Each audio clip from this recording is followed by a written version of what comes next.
Hi, Stephen. How you doing, buddy?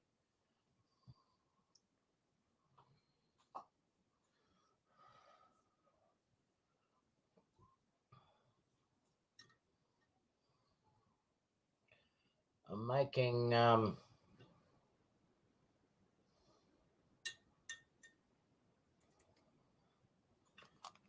a switchboard for David at Crooked River.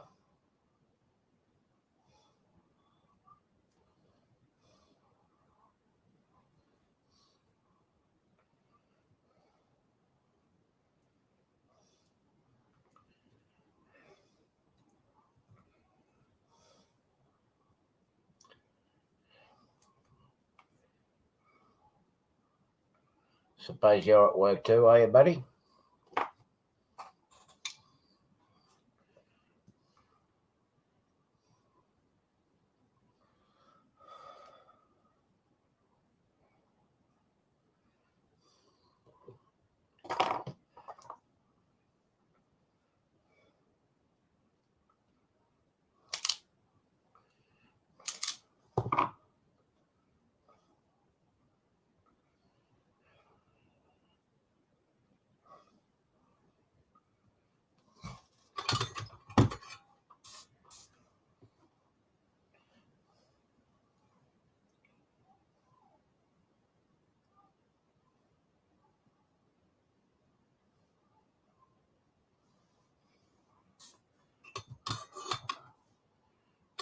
Oh, got a day off. Nice to hear that.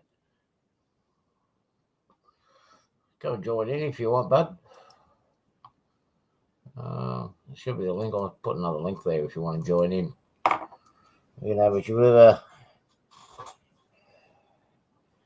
Ching Wang.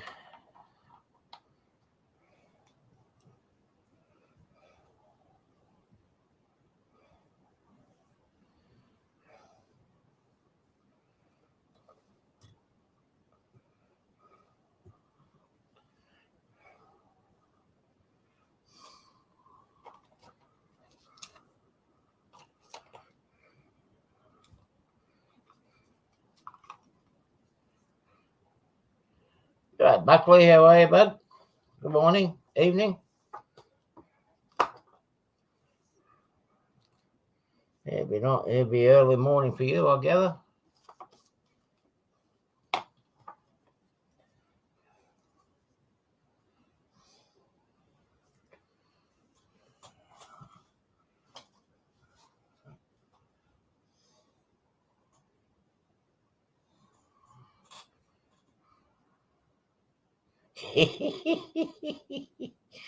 Oh, bugger the household.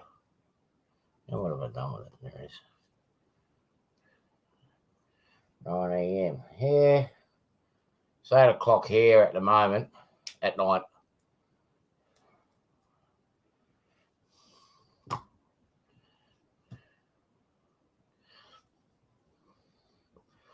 I am making a switchboard for a friend of mine in the US. We're going to be operating some Pico point motors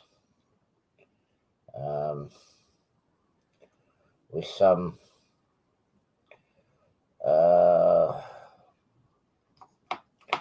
with a relay switch and whatnot, indicator lights.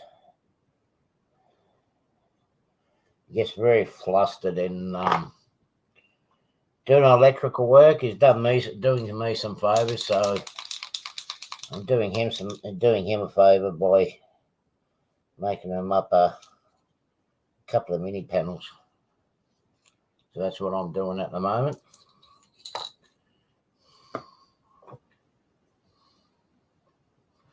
Hope to have it finished by this weekend.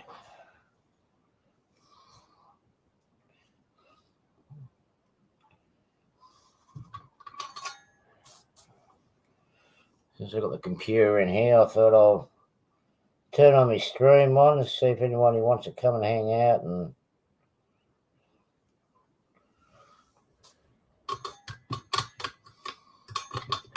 do whatever.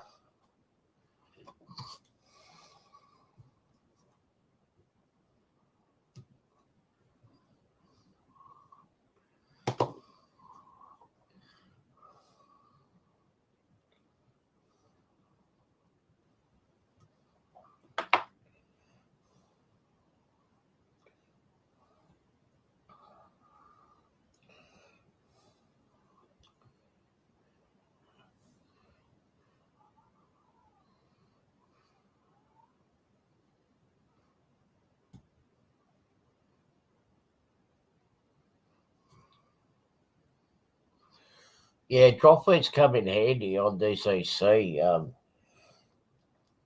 I remember when I first got into doing DCC, I had the guy that sold me the NCE unit said every time you do a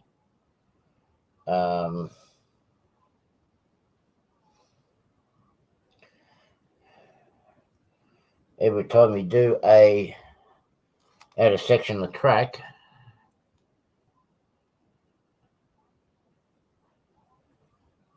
your DC, yeah, it'll make a difference, yeah.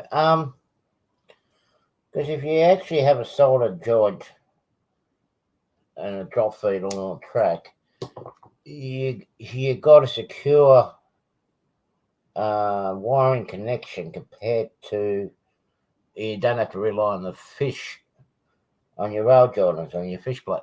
Hey, Sean, how are you? Well, it's not just for you, John. It's some of the Australian viewers as well. They can't always join in on Sundays, so just felt a little bit bored. Watch as much YouTube as I can, and thought I'd do something different and do a little bit of a stream going live while I'm doing some work here. If you see the link, Sean, you're more than welcome to join in and talk. If not, I'll put the link up again.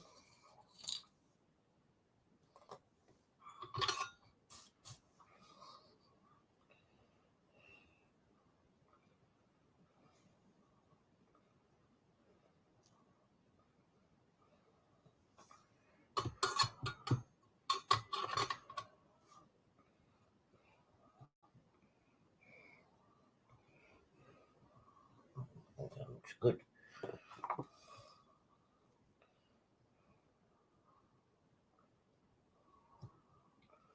So did you have a good night, John?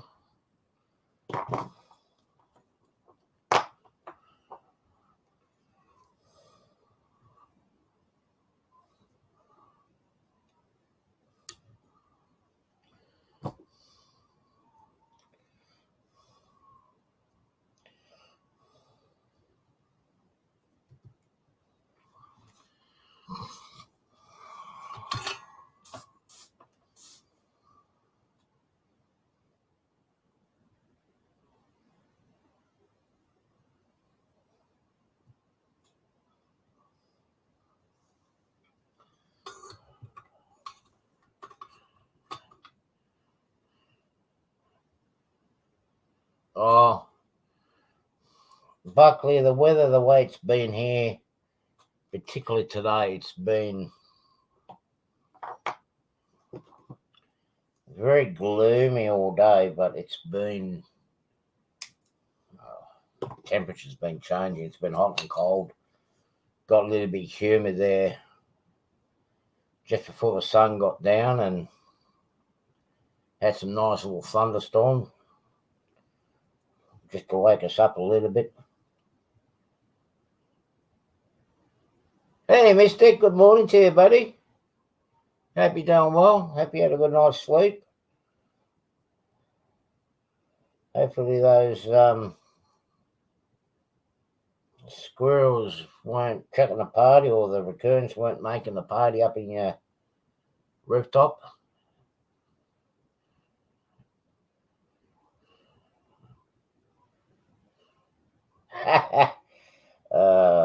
Fair enough. Fair enough, John. I'm going to be here for a while. I've got to get this done. I want to try to get as much of the wiring, soldering done tonight. This is for Kyle and Mystic knows him, and I think you know him too there, John. I'm doing this for David at Crooked River.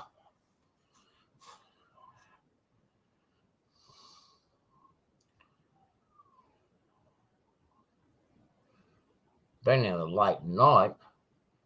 What is it? 8, 7, 6, 5, 4. No, you're just up early in the morning there, Mystic. Very early. I get everything here, Buckley. Depending on the time of the year, we get strong winds from the south. Pretty much like the UK, they get the strong winds from the north during the winter times. Certain times of the year.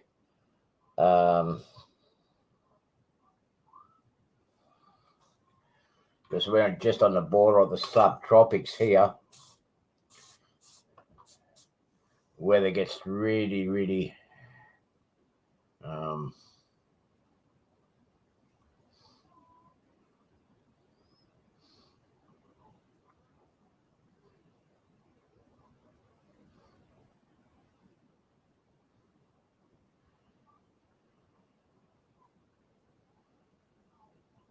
go with it a minute. Yeah. No, that's Glen Midnight Oil. Yeah. Be cheaper if you made your own candle.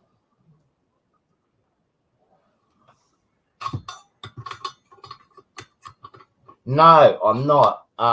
Buckley, I am in Australia. We're about an hour and a half south of Sydney. At a city called Wollongong. It still works in coal mining area here originally. Pretty nice. Nicer than Sydney anyway. New Zealand, I can't quite see it on the other side.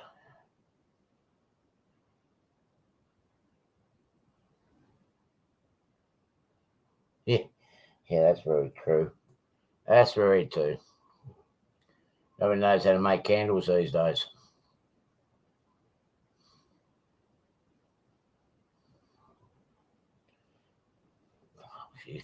You obviously don't know me too well then, do you, Buckley? I don't call you Buckley. Don't know what your actual name is, but Buckley is a name that we can use around here, or well, your poems are just as good as us Aussies. You all come up with nicknames, so I'm going to call you Buckley. All right, so that's the last of the switches.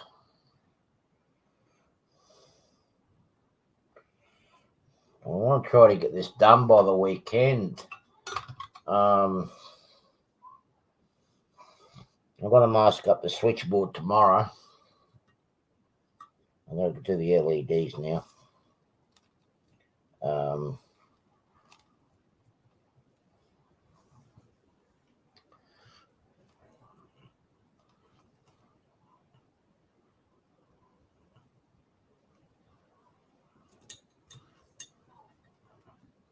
Okay. Well, that's the switches done. That's going on the main board, and then there's a remote board being made to the side. So it's only going to be roughly about this big. Roughly about that big.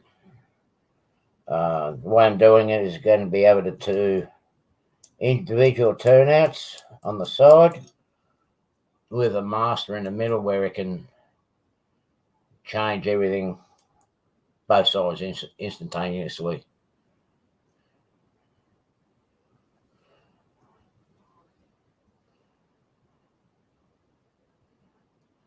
Well, I've got to try to get this done, Mystic. I need to, once I get this out of the way, I've got to get it up to Queensland. There's a guy up there who's going to Amherst.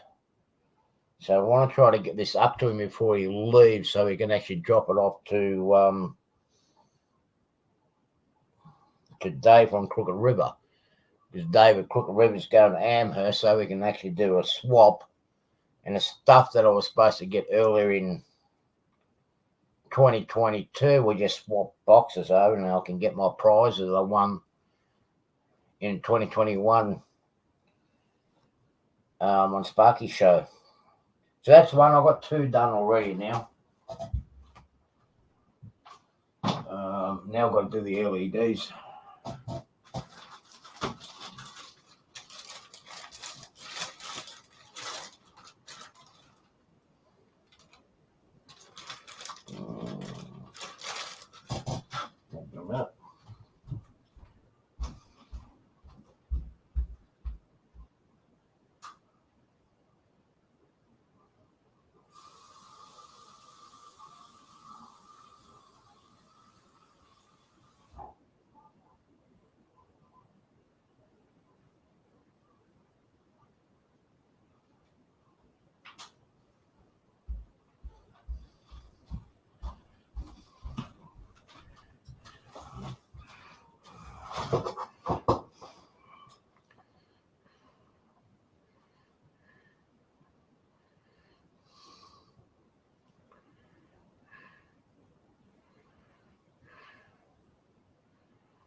Okay.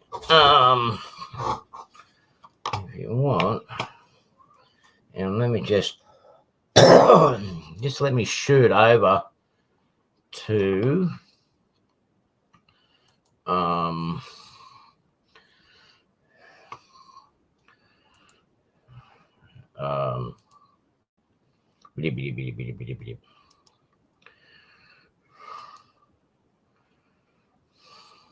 YouTube. And what I'll do is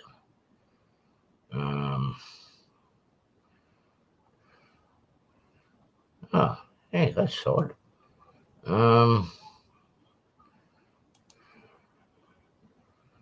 You should have been moderator there, Kyle. Okay, I'll fix that up. I'll make you a moderator too there too, Buckley. This way you guys can share info. John's already, there we go, all sorted. Oh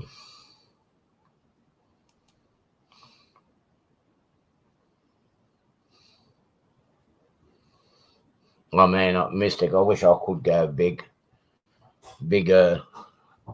No, I won't go up in 2 levels. I just keep everything to 1 level. Doing 2 levels is a construction and engineering nightmare. Okay, I'm going to get my LEDs out.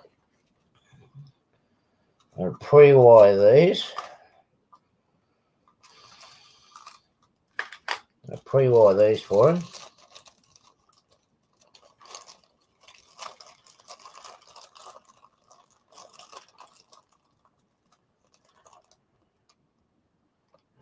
What do I need? I need 1, 2, 3, 4. 1, 2.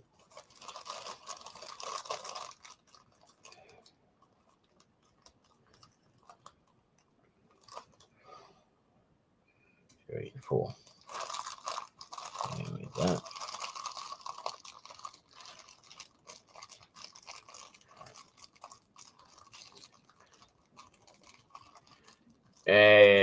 I won't have any mail calls for a while yet here.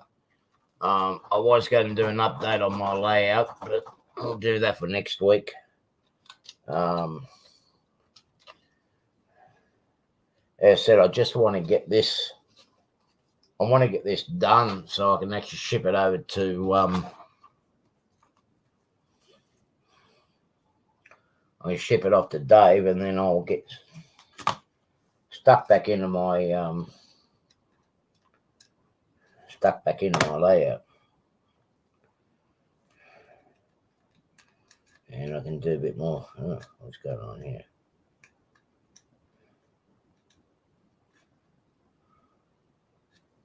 It's not good. Oh, hang on.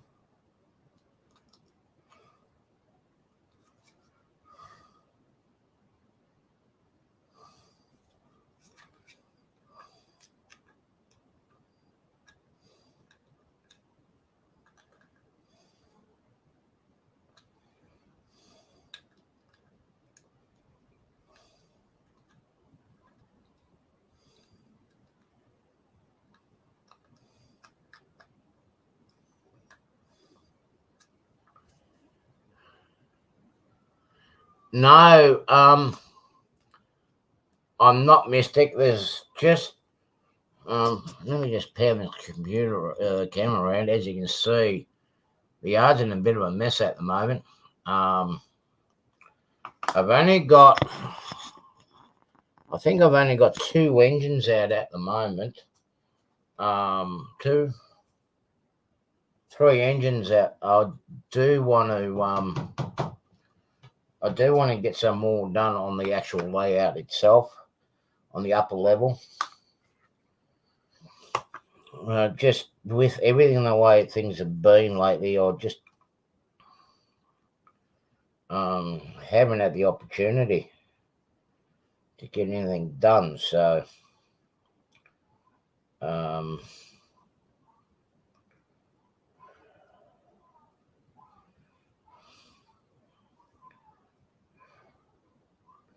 right, so this one here, and I'll do that.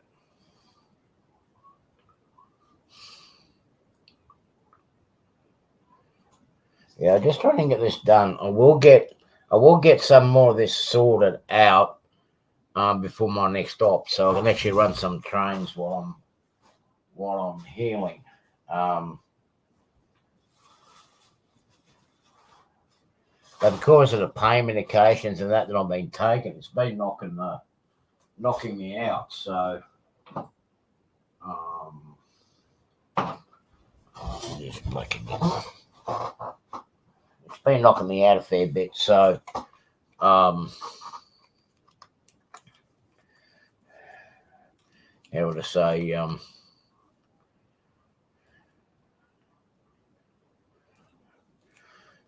yeah, well, I'm trying to get some more stuff done. It'd be good if I had some help on some projects, but usually I get, yeah, well, when you need a helping hand, well, just give us a call and we'll come and help you. And as it happens, I'm ready to help, need some help, and no one's around, so we're going to see what I'm going to do shortly. I'm still waiting on a parcel that's supposed to have landed in Australia. It should have landed in Australia by now, but from the US, but it hasn't.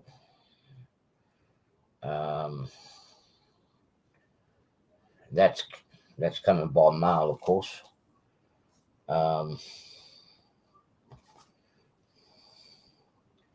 Still got to place another order next week from Train World. Train World stuff don't take too long.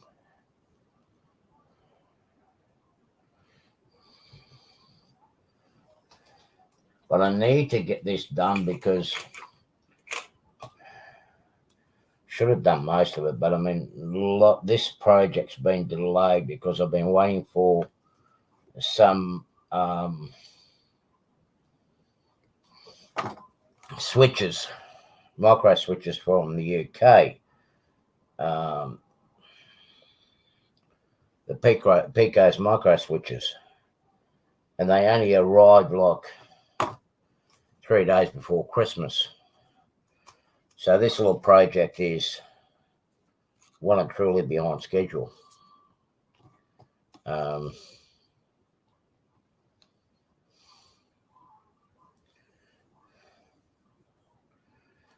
I've got to get this done as quick as I could. Now, it was going to be simple one in the first place, but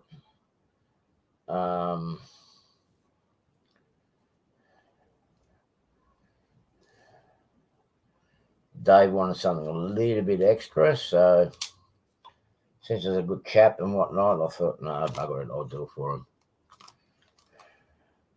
I'm still waiting on a steel cross member for the top layer of the layout. It only gets made in Melbourne from the steel that gets made over the other side of the hill. What I'm going to do, Mystic, if you're around this Saturday, because I did promise you I'm going to do a thing for building a small compact steel layout. And I'll take some photos of what's left of the old works. Yeah, the old steel mill. I'm going to try to get some shots as long as the weather holds out tomorrow.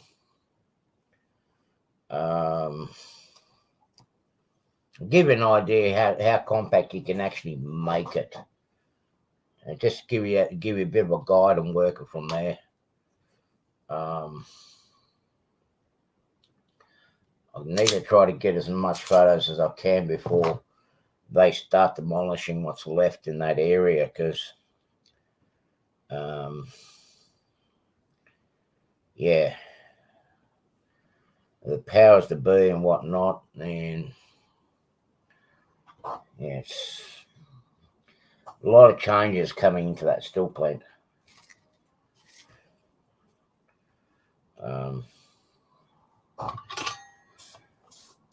But at the moment, all I'll do is I'll get this up and started. I might go down there tomorrow morning, because the traffic's not so bad at the moment. Because we've got school holidays here, the summer break. And where I've got to take these photographs, traffic is usually pretty bad, so I've got to go. I've got to do it this. I've got to do it this weekend. If you've seen my walk and talk series that I started when I first started, just over 12 months ago, you'll see part of the steelworks there and the traffic. I've got to go walk across the other side of the rail line, or the other side of the road, to be able to get those photos. And there's no pedestrian crossing there either. It's a shame I don't work in there anymore, because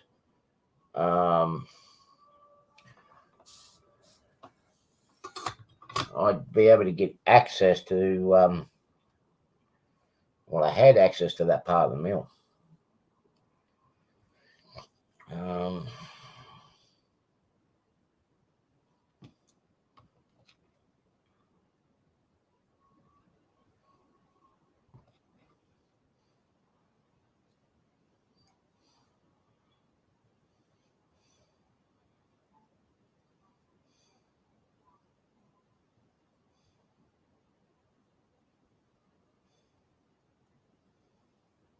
Sorry if I go a bit quiet, I'm just trying to.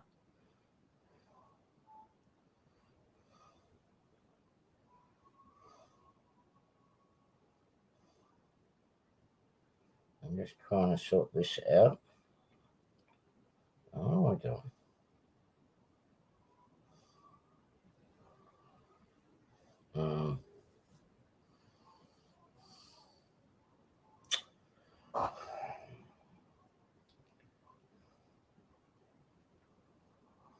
No, that's not going to work. Or will it? Yes, it will.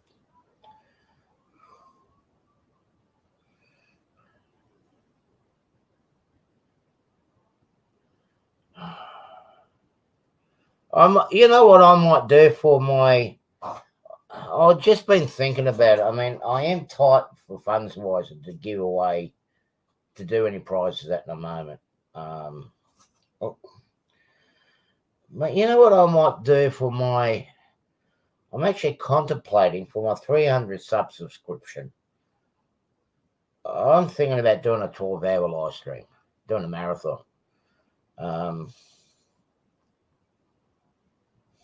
That's what I've been thinking. No,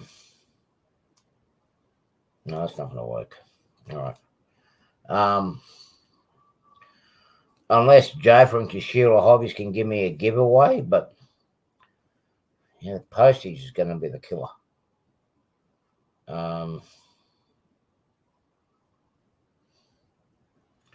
But yeah, I think I'm thinking along the lines of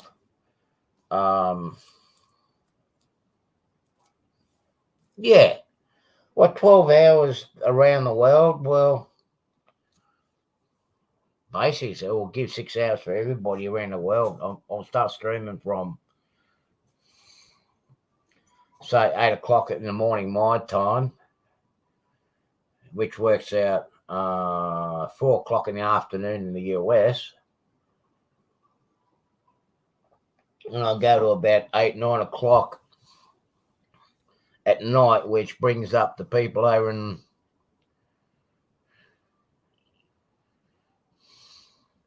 Kyle. I'm a truck driver. That is a dumb question. Sorry, but can a truck driver stay up for 12 hours? I think so. The longest I stayed up was, my longest trip was 36 hours. With any now break here and there, but yeah, I could do a 12-hour day. Yeah.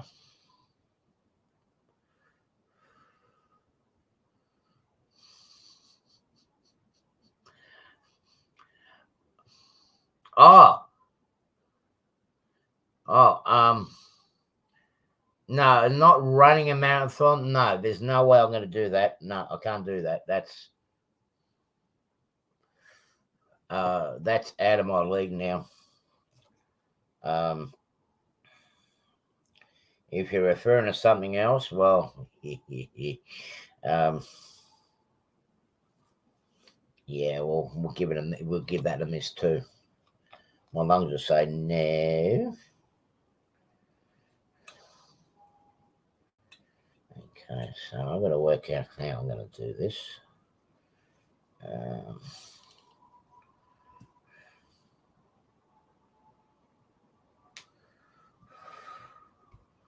I don't remember how I did it on mine. So I'll put these.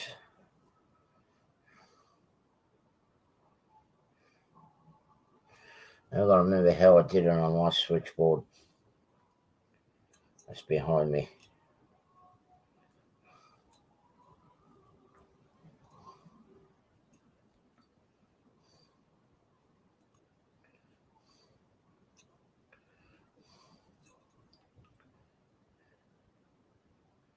$24-hour stream. I'm tempted. I'm very, very tempted. I might do that for the Easter. I might do that for Easter. But hopefully I'll have the layout up and running by then a bit more and make it worthwhile, because you can only say so much in 24 hours. 12 hours is going to be bad enough. Got to work out what I'm going to do for the show for the 24 hours or for the 12 hours.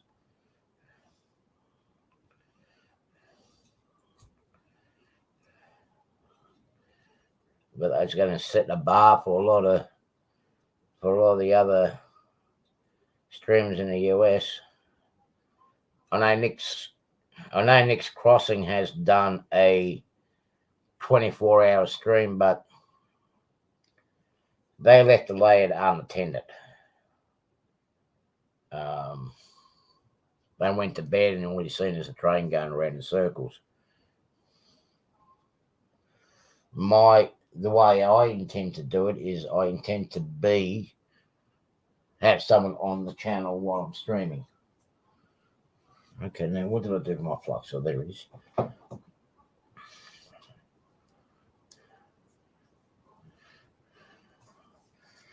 I don't know. Well, that's what I'm saying, Kyle. I've got to come up with a plan for that. I'm going to have to do some sort of preparation for 12 hours. I used to do 8 hours worth of talking, and that was doing a tour coach.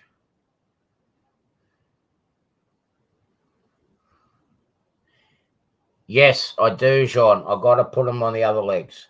I've got to put a resistor on each of these other ones. But I'll do that later. I'm doing this one first, and then I'm going to do the LEDs. The resistors on the other ones. Here it is. That's what I'm after.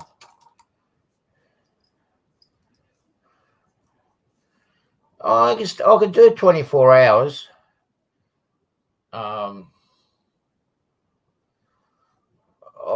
I most probably would be able to do the 24-hour stream.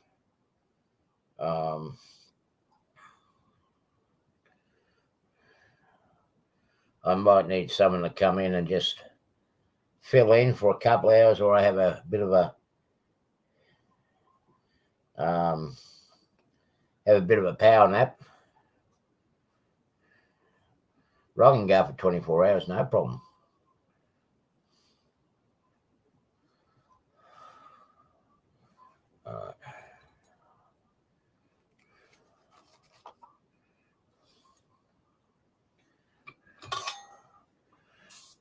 When I used to do the tour coaches,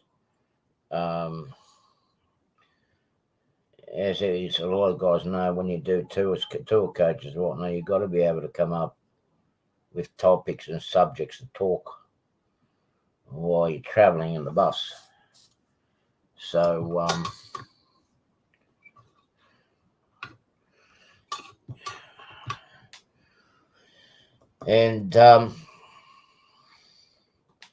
but the good side of that was you were able to repeat yourself every time you had to change your passengers. But when you're doing this is totally different. You've got to come up with a different subject all the time. That's where it makes it challenging. And right now, by the way things are looking, I've got to start getting used to doing long nights, because it looks like I'm going back on interstate truck driving, and it's going to be long nights and long shifts, longer than compared to what it used to be like.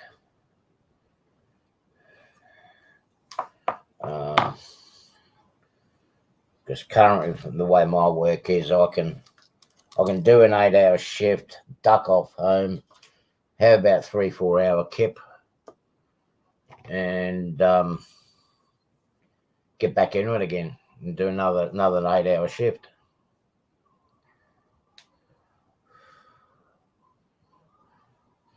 Sean, thank you very much. It was great. And yeah, I had a couple of new guys come on, and I didn't have nothing planned for the day. I had a couple of guys from Australia, one up at Grafton, or both are north of me. One at Grafton, one at up the Gold Coast. And since they were on, it was, as I said, I didn't have nothing planned. For New Year's Day, I just kept on going.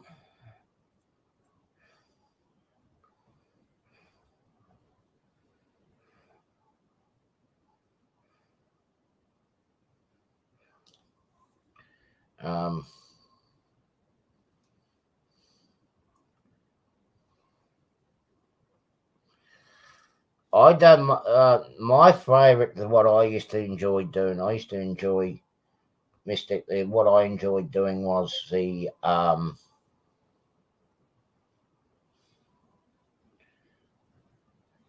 early night shifts, and go up to about 2-3 o'clock in the morning. That's why at times you guys might see me up still at nights and in your mornings, because I've been trying to keep the same sleep pattern. But generally, when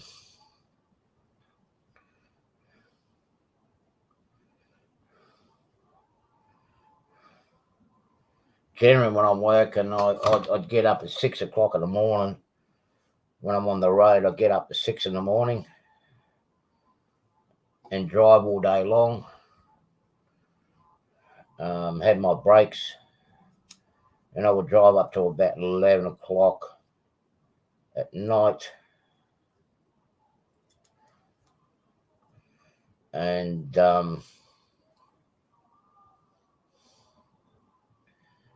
I'd have a night's sleep. So I used to average, in that period, I used to average about 1,200 kilometres.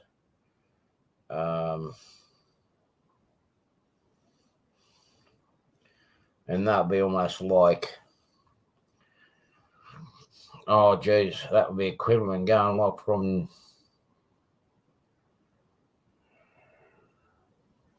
New York to Atlanta almost. Well, even down to Charleston in one hit. Or New York to Chicago in one hit.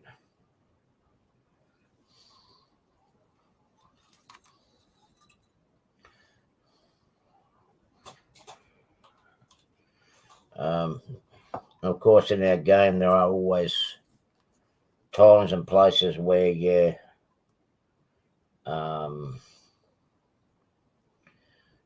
where we didn't have so many cameras back then, and we were able to cheat a little bit with our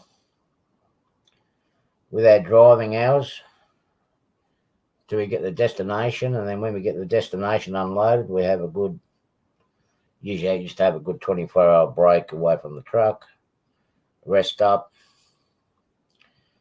get reloaded and head back down south again, or head back west or east, whichever way direction I might be heading.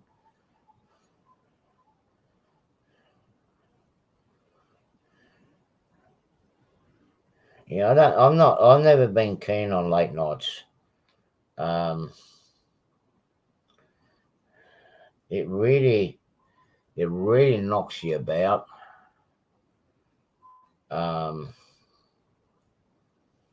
Unless you're really working, but I don't know, for some reason I found if you start anywhere up to 11 o'clock and got to do a full night shift,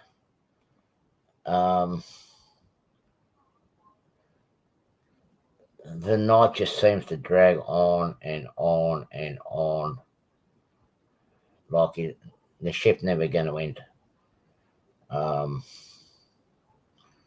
I've done that when we've done the rail shutdowns in the steel mill, in the steel works.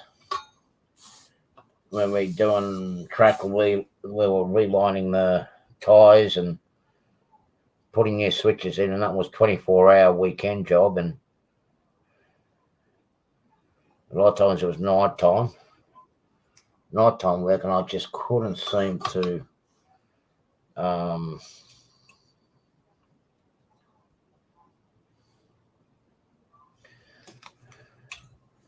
nighttime just seemed to like go forever.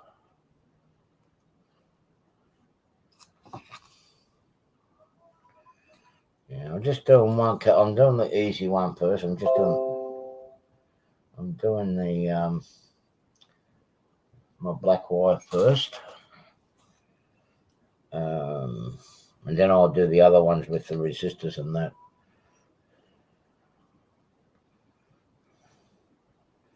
But when you got to work, you got to work, hey. And the upside is, whatever work I've done, I've been paid reasonably well.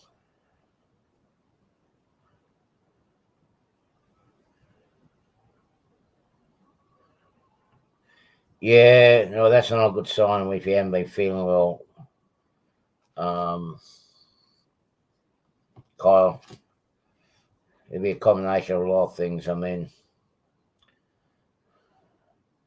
as I see in the chats and everything else, you do a lot of work, and the night shift can knock you about mentally as well, and physically.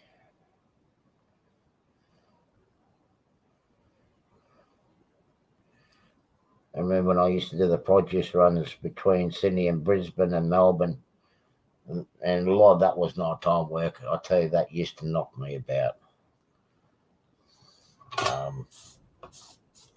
Don't have to do that anymore.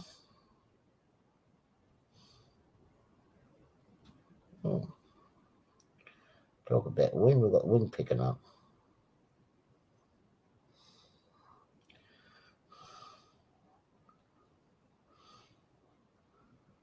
There's another one down. You'll be all right, Cole. You'll be right.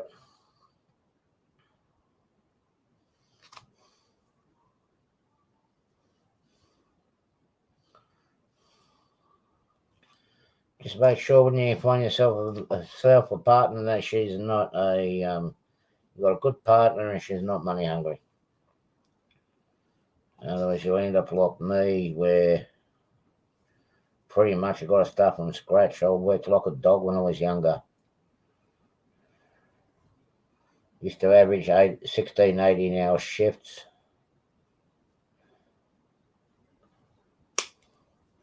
Didn't come home for months.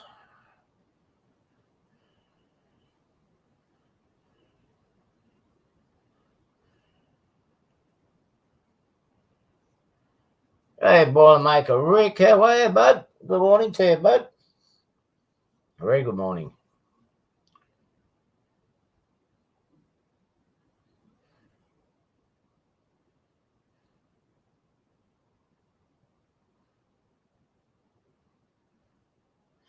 Yeah, that is very true, Jean. That is very true. You're stopping that traffic lights that are non-existent. And there's another thing that we have here. You know you're overtired is when you see zebra cross. Well, not so much a zebra crossing, but you're seeing elephants walking across the road, or you see a school bus in the middle of a desert where the nearest town is probably about, the nearest school is about about 900 miles away from you. And you see a school bus stop is slowing down in front of you. Pink elephants. As funny as it sounds, it's not that funny, I'll tell you. Okay, I'll be back in a minute. I'm going to wake up my resistors. That's 360K. Yeah, I've got. We'll be back in a minute, folks.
Okay, I'm back.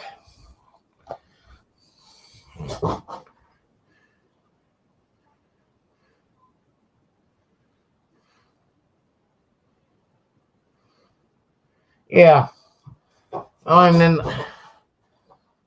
the funniest thing that ever happened to me.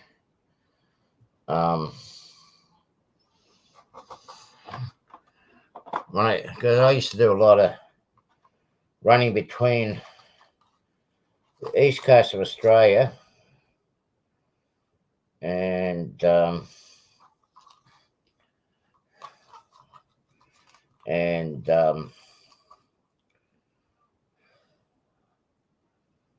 Perth, western side.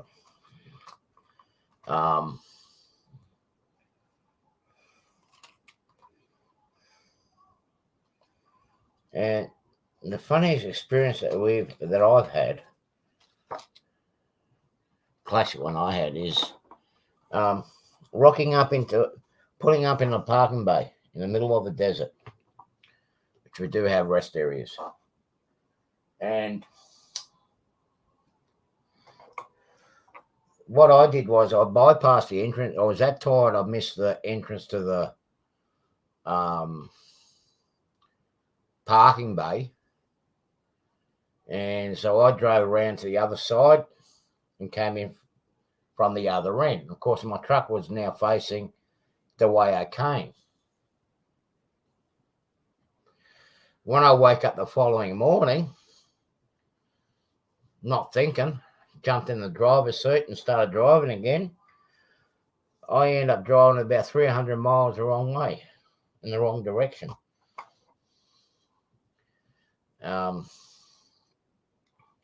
Yeah. That was fun and games, that one was.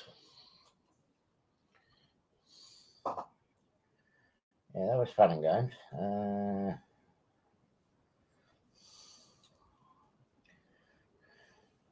Felt like an idiot, but when you drive across, one of the things you do,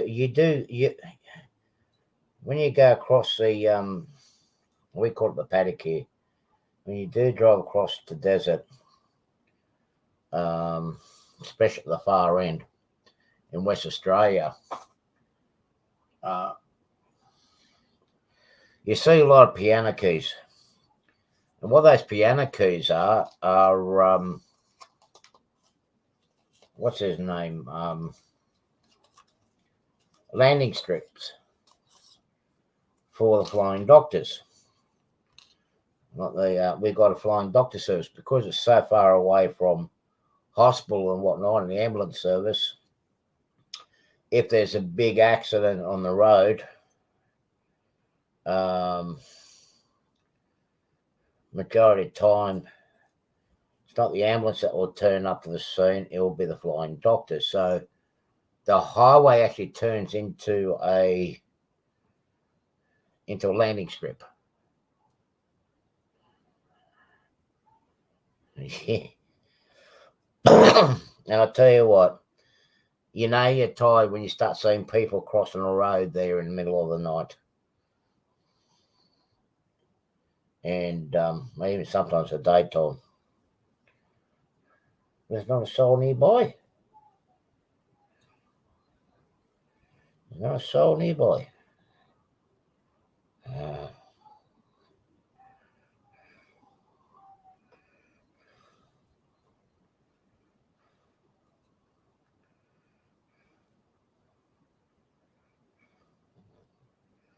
I do it like this.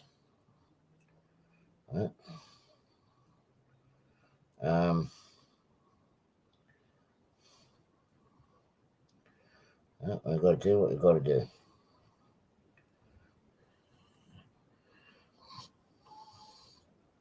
I've done that a couple of times, but there's park the truck in a parking bay in facing the wrong direction.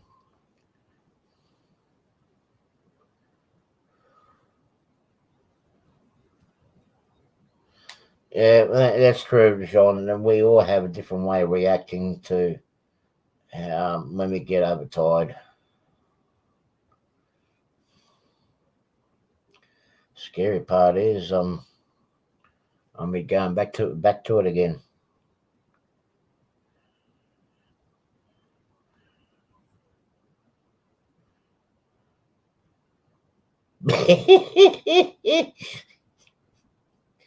Oh, that would have been bad. That would have been bad, John. One of my funniest experiences in my early days of driving road trains. I'm pulling 3 48-foot flat deck trailers with mining equipment on. And I'm going to a new mine site. And I'm going by directions of this mud map that was drawn to me. Well, you'll see such and such, what do you call it? Road, and you follow that roadway and it will bring you to the mine. Well, I kept on driving and driving and driving and driving, and I'm coming to this cutting.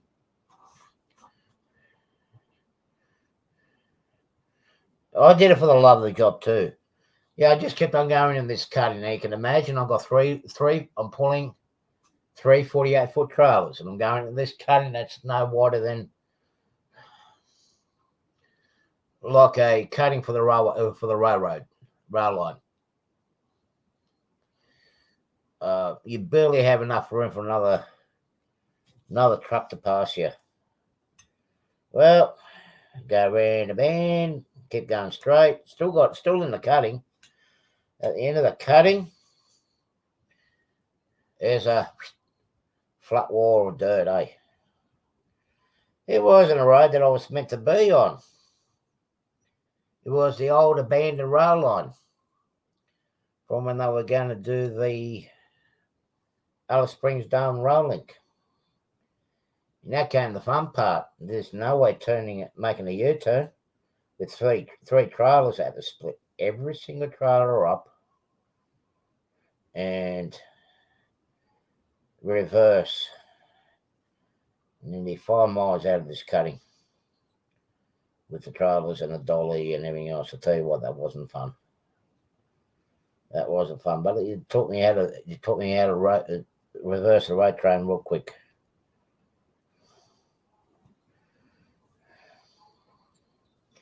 Yep, it taught me how to. And of course, signs up that way, few and far between. It's a little bit better now, but so easy to get lost if you take the wrong road. If any of you younger ones do decide you want to do a trip out in the outback and you do get stranded, best thing for you to do is don't go wandering off. Stay with your car, because 9 times out of 10, there's more chance of you being someone seeing your car than finding you out there. So, yeah. Well, that was the fun and games. I believe the rail line now does use that cutting now.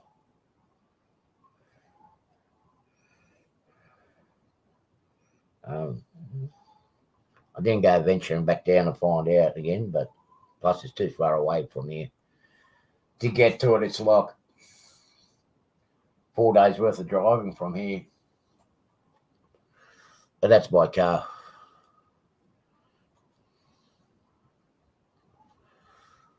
I actually enjoyed my job, John and Sean. I actually really did enjoy when it wasn't so excuse me, hectic and pushed and to meet stupid time deadlines. I actually enjoyed the job. I loved going out to the mines because a lot of times the mines that didn't have stupid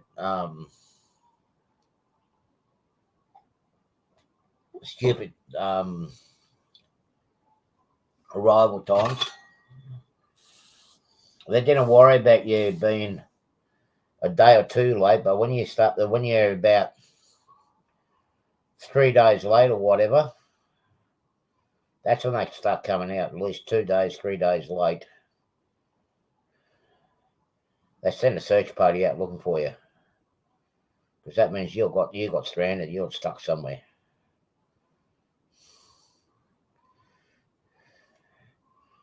And the Australian bush is very unforgiving, especially during the time, but particular summer months.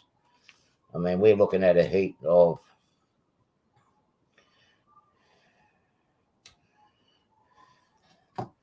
you're looking at your temperatures at 100, 110 in the shade.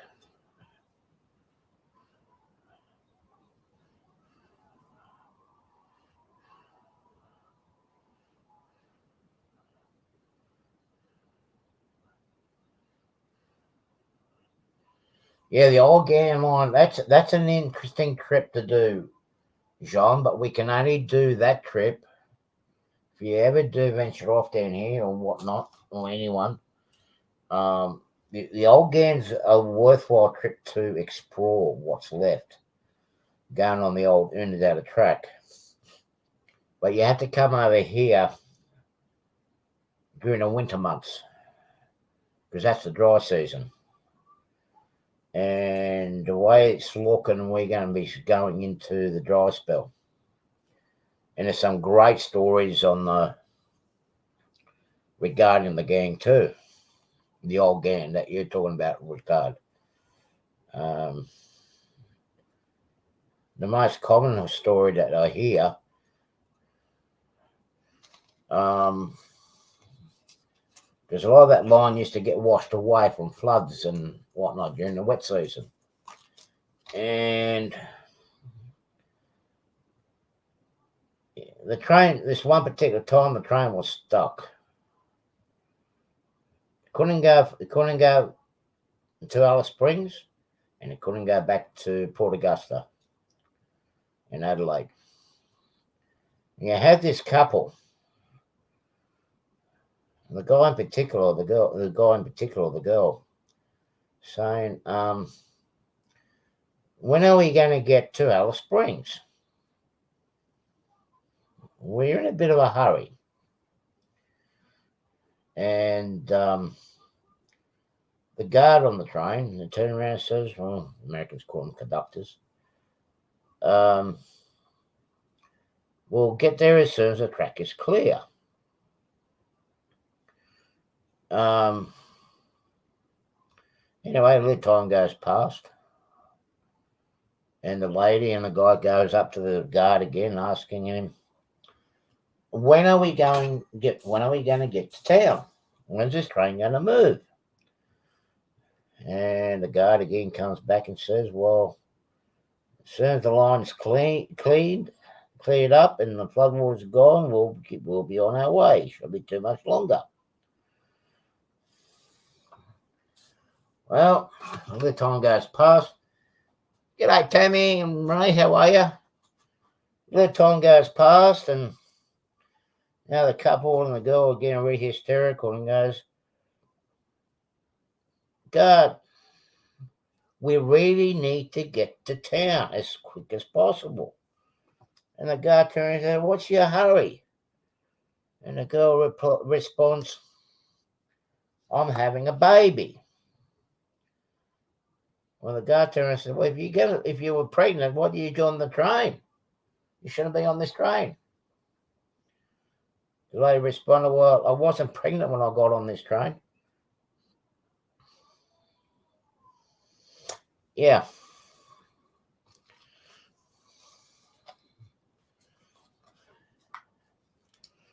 Yeah. So here they were having a bit of fun on the train, and yeah, they had to get to town.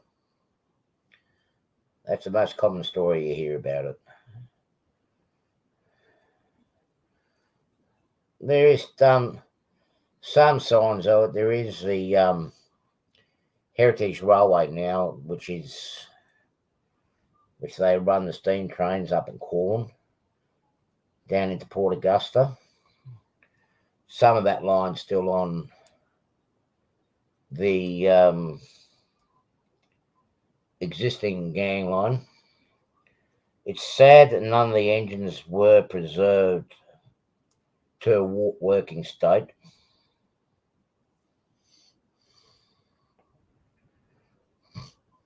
Because it would have been nice. It would have been unique there.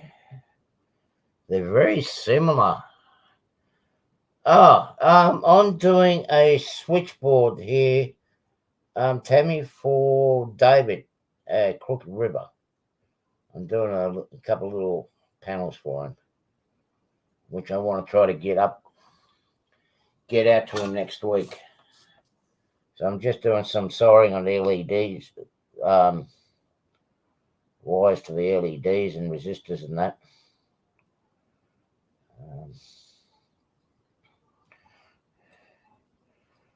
Yeah, they got the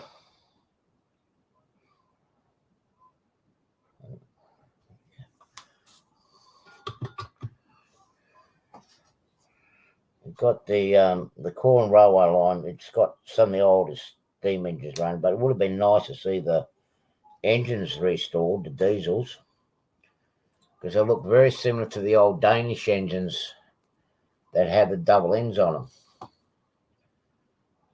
that had the curved fronts, very similar to the PA units, but only had the driver cab basically on the one end. That's another one down, the vistas.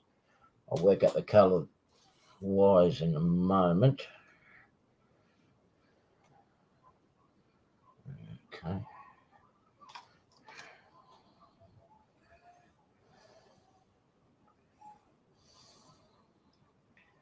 Yeah, I've been along the Unadilla track a few times.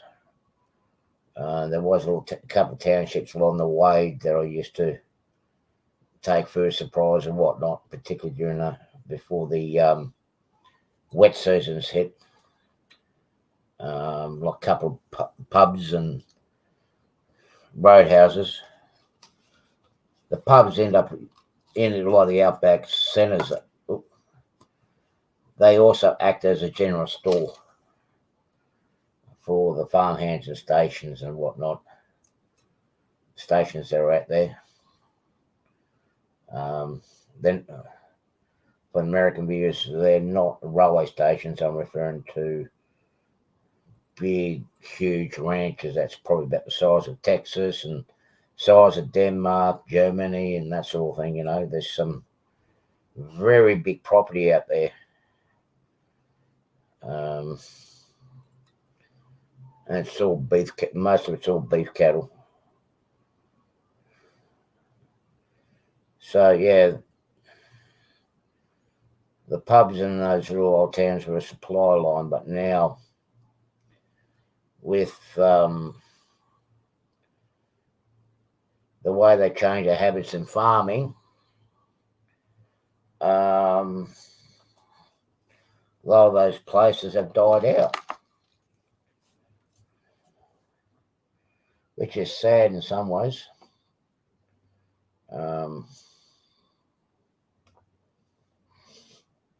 Well, that's what we get, what we call progress, I suppose. Yeah.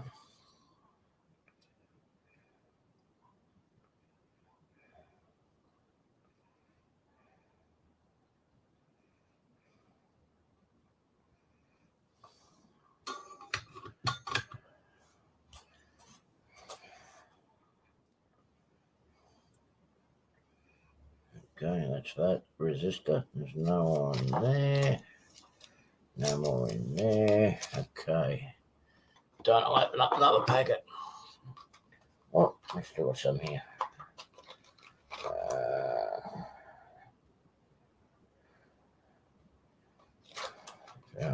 Back in here, no. Okay. I'll have to use this one. Hey, Nancy, how are you, darling? Good morning to you. Hope you're doing all right.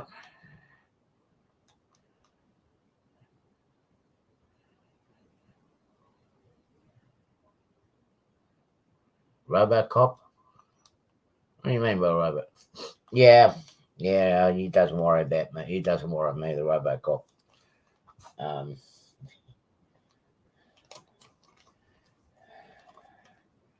Yeah, no, cops have been too busy around here lately doing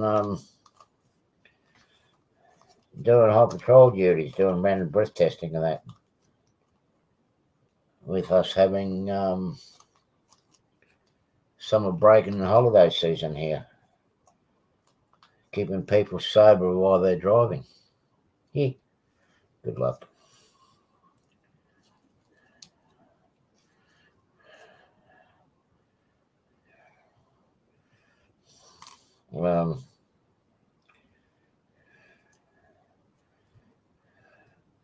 Yeah, if anyone ever gets a chance over there in the US, I don't know if they've been shown that series yet, but there's a series on TV called Outback Truck, and there's a guy called Steve and a few others that go up to remote parts of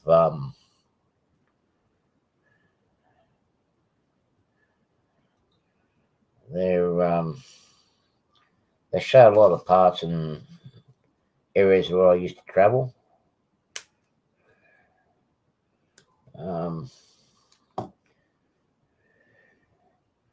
And that really goes to show you how remote this country can be. I am doing a switch panel for David at Crooked River, Nancy. Dave from Crooked River in Cleveland.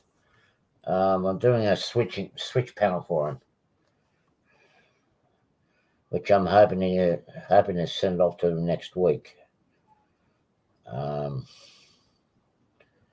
is a guy that's going from here to Amherst next week, and I'm hoping I'll get him to take it over there for me, so we can save on postage.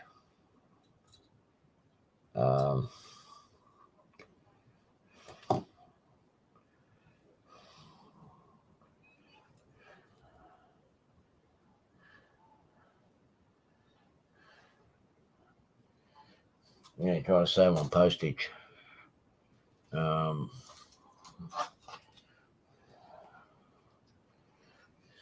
then hopefully he's going to bring me some stuff back.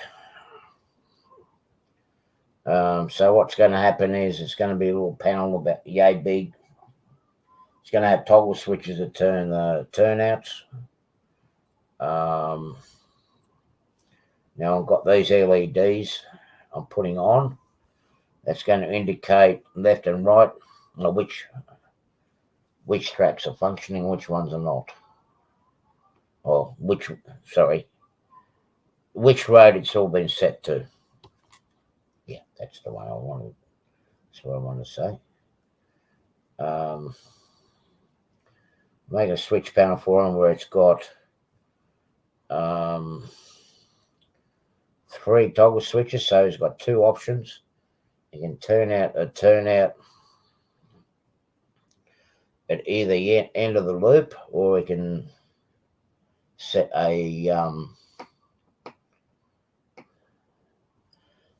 a through track.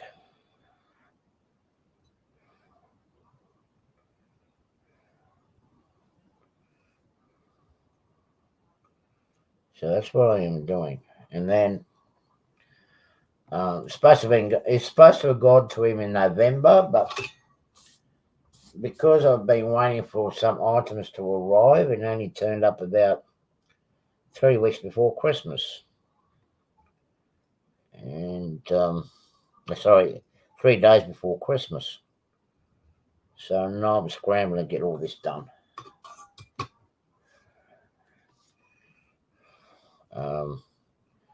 Then everything else gets put aside while I do work on my layout. Trying to get some of that up and running because I've got Dan tools again for a while in mid-February.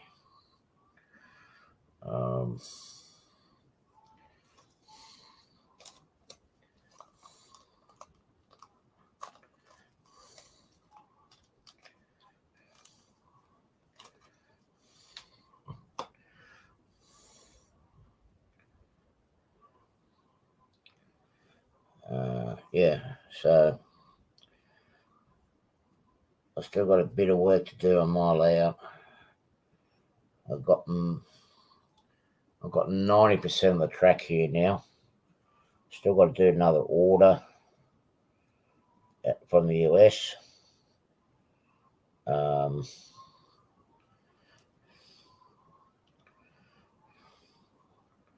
Yeah, I've got to do another order from the US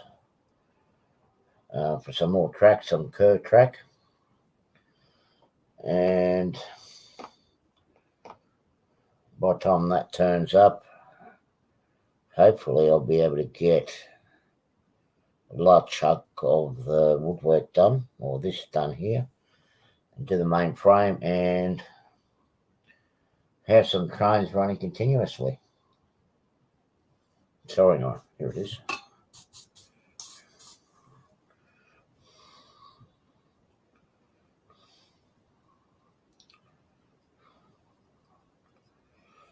So hopefully everybody's been doing well.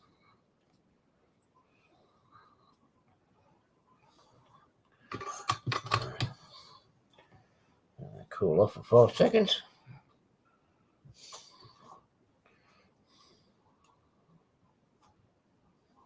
Ouch. That's hot.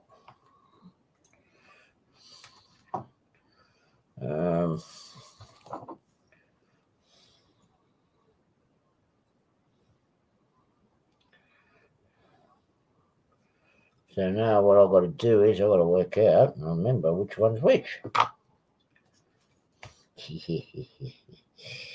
Yeah.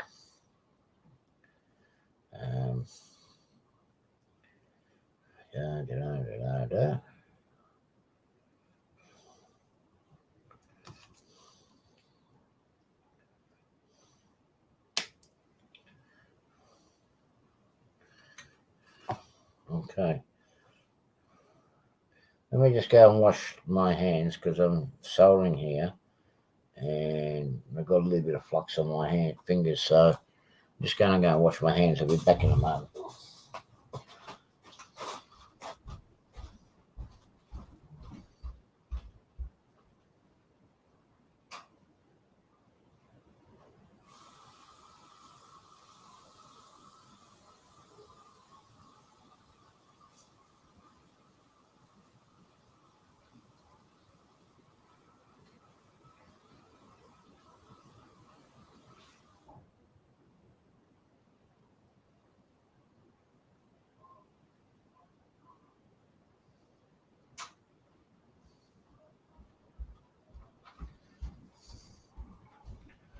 All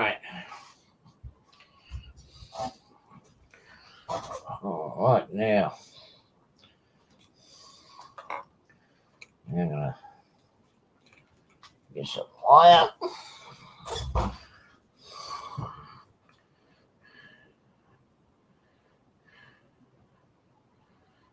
Okay, drive safely there, Tammy, and see you again soon. Yeah, just be careful of that black ice up there too, okay, darling? We want to see you again. Yeah.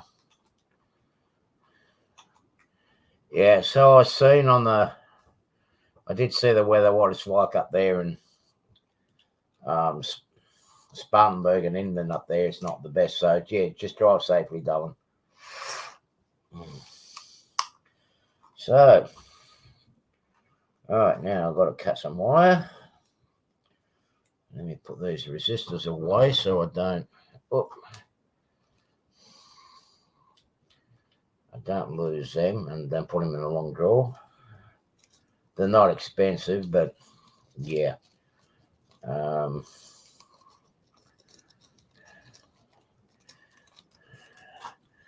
like to keep my electronic bits in order. Now I've got to find. Oh, that's not what battery. Cool.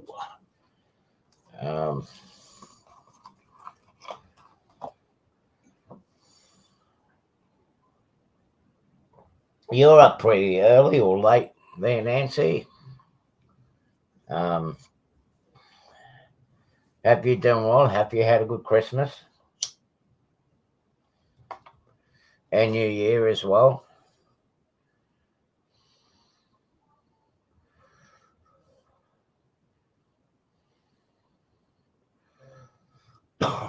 Let me put up a link here.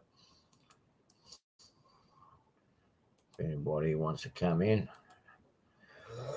Oh, I've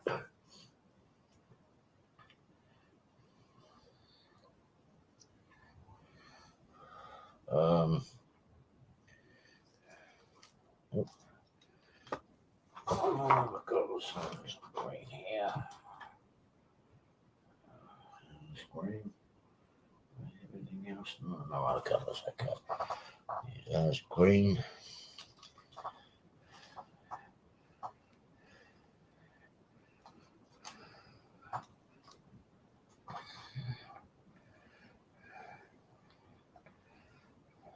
Is this green? What do I need? I need one, 2, 3, 4. So I need 4 of these.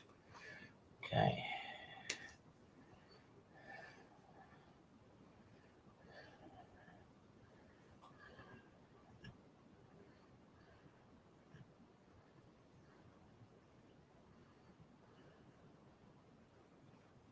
Oh, yes, I'm drinking fools at your place. Geez, you have more than what we had here.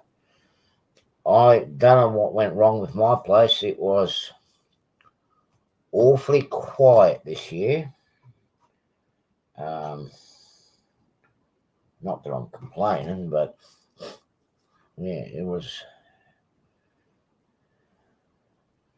very quiet in my area this year.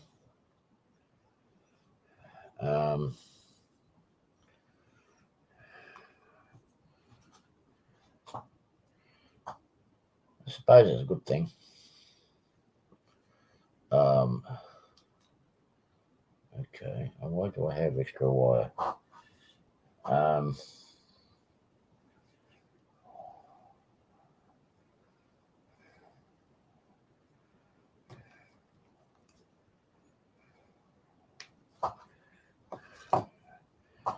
I stayed at home too for Christmas, for New Year's Eve.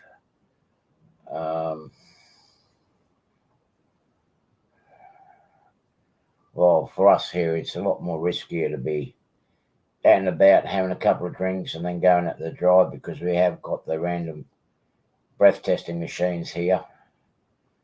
And if you're over the limit, you lose your license. And because I'm a professional truck driver, they've made our alcohol limit at 0, which means that I can't drive. I can't have a beer when I'm out and about, then jump in the car and drive because I'll be over the limit. Some ways it stinks, but then again, there has been some truck drivers here that know how to drink. You bought yourself some presents when you lay out. Yeah, I see you're building a new layout. You have a bit of a few problems with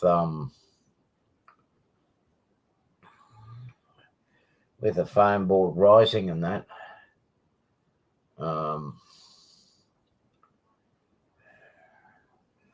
I was well behaved this Christmas. I really didn't buy any trains, but then again, I did spend a lot of money just before Christmas buying a lot of turnouts and a lot of components for my layout.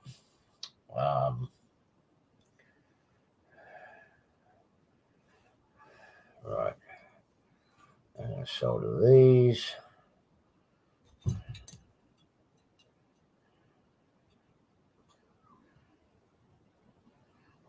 Yeah, see, that's what I'm. Yeah, well, so this is what I'm talking about, and that's what worries me. Okay, I'm usually I'm pretty well behaved as a driver.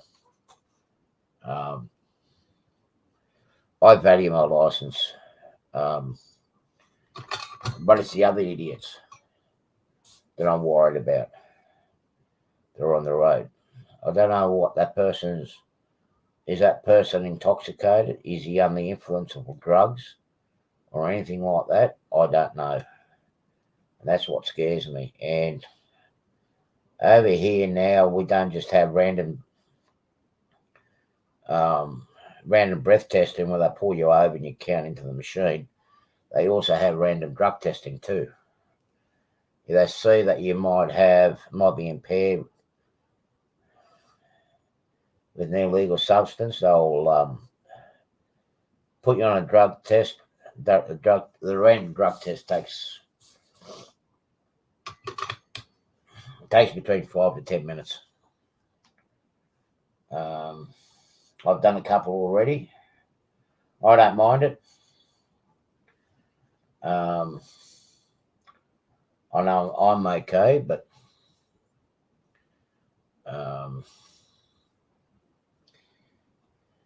there are many out there that aren't.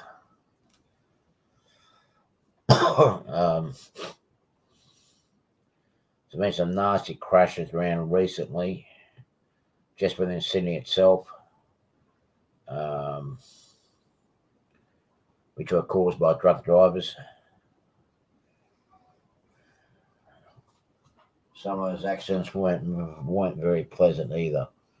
I've got to open up another.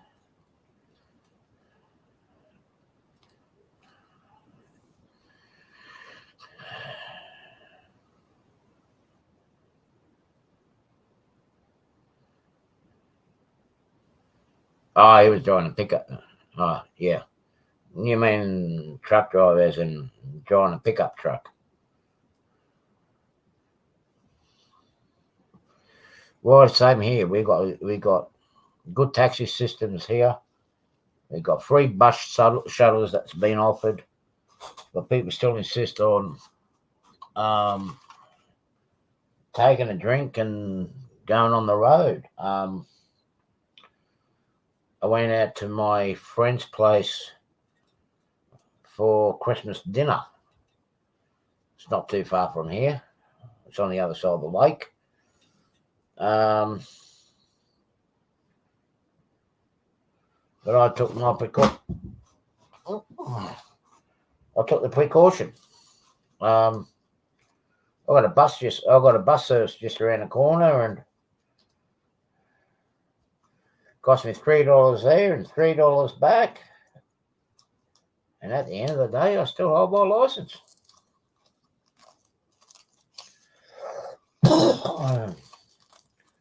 I probably wouldn't have been over the limit, but I wasn't going to risk it. I wasn't going to risk it at all.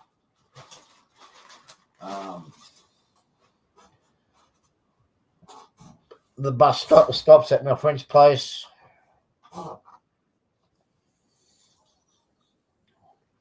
Probably about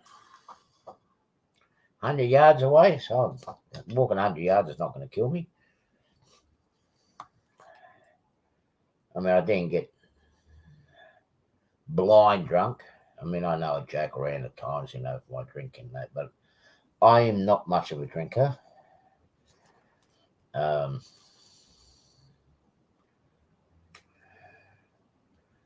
I'd rather drink what we call here soft drink. You guys call them sodas, like Coca-Cola or flavoured drinks, cordial. That's what I normally drink, or coffee. Special events like Christmas, New Year, I'll probably have one or two.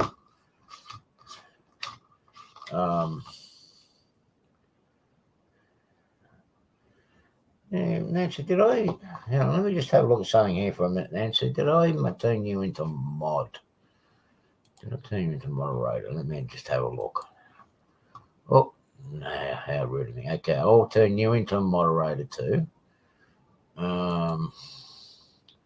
We've known each other for a while, and Rick, I'll do the same with you.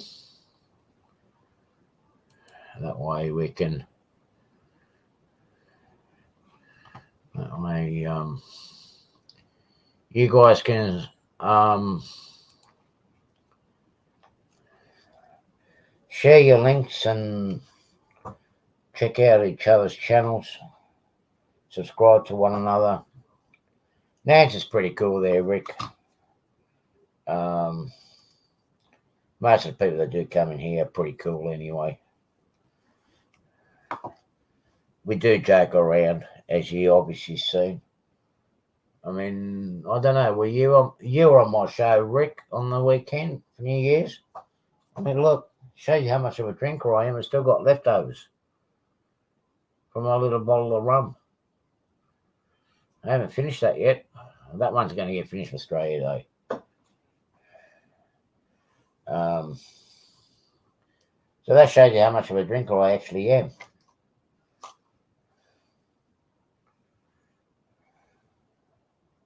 I just value my license too much. And the other thing is, if I lose my license, I'll pretty much lose everything. That's my bread and butter. That's my bread and butter. So I need to look after it. I need to cherish it. Yeah. It's fun doing things for friends, isn't it?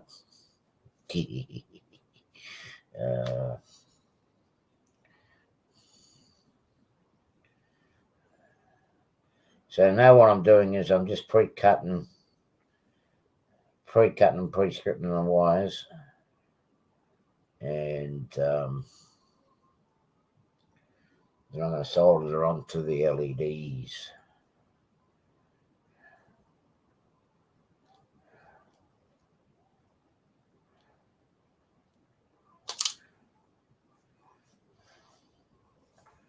Tell you what, these strippers are pretty handy.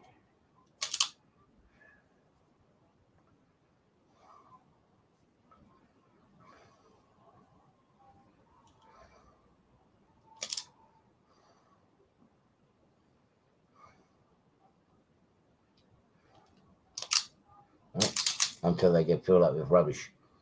Then they're useless. There we go. No problem, Rick. As I said, we all mess around in here. I mean, actually, I'm not messing around too much today. I'm being a little bit serious tonight. I did put the link up there, so more than welcome to pop in and have a chit chat if you want. It's Wednesday night here. Yeah, it's Wednesday night in here. It's pretty quiet. Everybody over in the US is still sleeping. People in the UK have just, some got up to bed a bit earlier and already gone to work. While us model railroaders are at home having fun.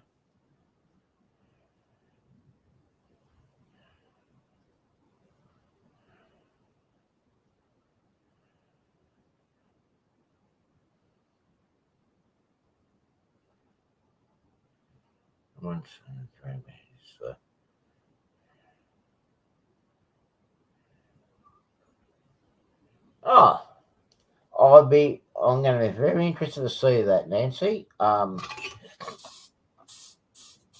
Take your time with it.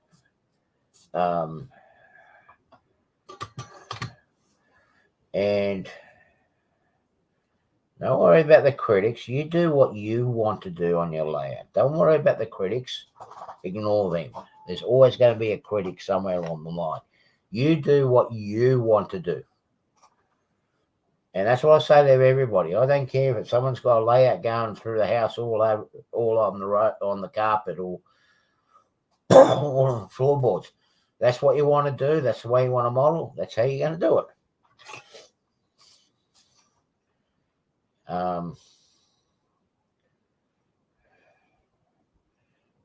Do what you think is best for yourself. And don't let anybody else tell you anything different. Just ignore them. I know there is someone else that's been going through a similar boat as what you've been through, but even worse. Yeah, there's been a lot worse than what you've been through, Nancy, and she's been a great asset to the railroad community here in Australia, but particularly for the Engage modelers. I will have the both of both for HO and N-scale on the same layout. Just wondering how I'm going to do it. Doing it. I'm going to try to strap up on a little no tunnels. Good luck. I'd like to see how you're going to do it. I'd really like to see how your imagination works.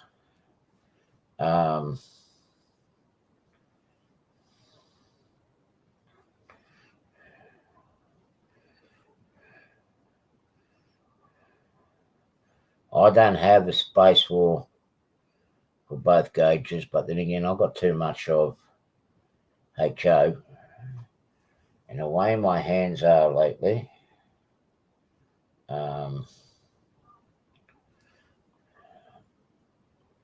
Engage is going to be totally and utterly out of the question for me. So I am going for another operation on my right thumb this time to get movement back into it, and it won't be so painful.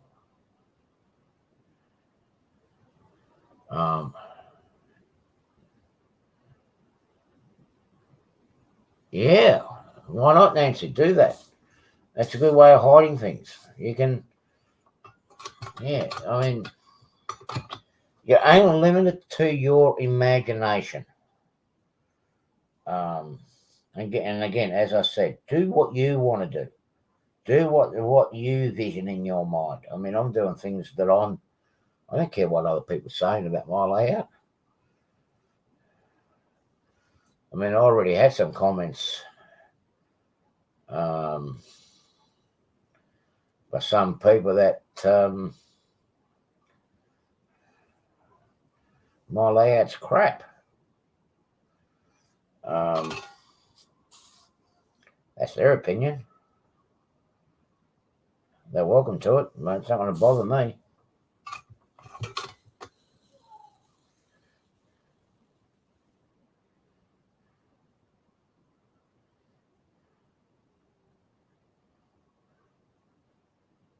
Yeah, well, that's another thing you've got to think about too, eh?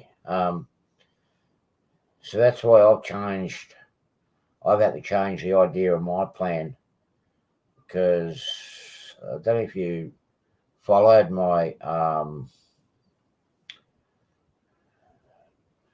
some of my up-to-date videos. So let me just move the camera. See how I've done the upper level here. You see I've done the marking out with a pencil. I was going to have an access point here with a hidden staging inside to have some trains parked away. But the problem is, where I'm sitting now, it's okay. I might be able to reach right over the other side.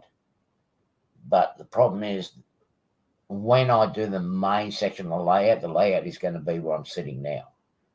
And I'm not going to have enough room to reach over right across, and particularly up behind me there, where my thumb is pointing now. So I've done away with it. And it's going to give me a lot less work. It's a shame I can't put a hidden staging in there or a hidden track to store some of my trains, but it'll be what it will be. There's going to be enough up here for the store some passenger trains.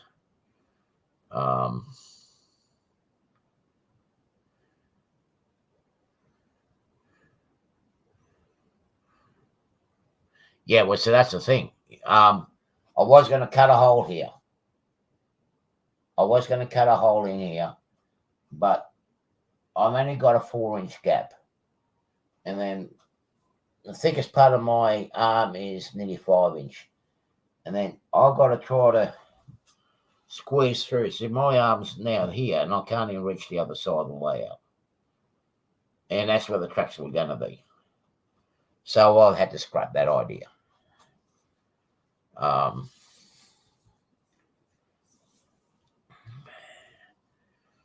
Sometimes it's best to sit back and think about what you're going to do and how you're going to do it. And are you going to have the accessibility or not? If you excuse the mess, I want to move this camera.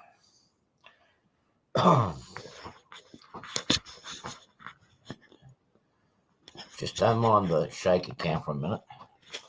See, I've got it marked out. Where my foot is here, that's the mark where the layout's going to come to. And this is my chair. So I'm basically here. So you just see the mark. Just see the mark in here where the tape is.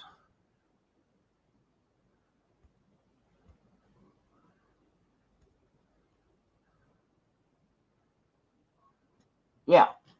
Well, that's it. And that's one thing you gotta look into. I mean, you don't want to reach too far. I mean, I went to a place not far from me here where they sell a lot of gadgets and whatnot for people with disabilities. Well, I had to get one for myself to open for a jar opener. And then I looked at some of the claws that they got there to be able to pick things up from where I can't reach. But when you look at the detail on the engines, I'm going to break up the detail on all the engines. Carriages won't be so bad.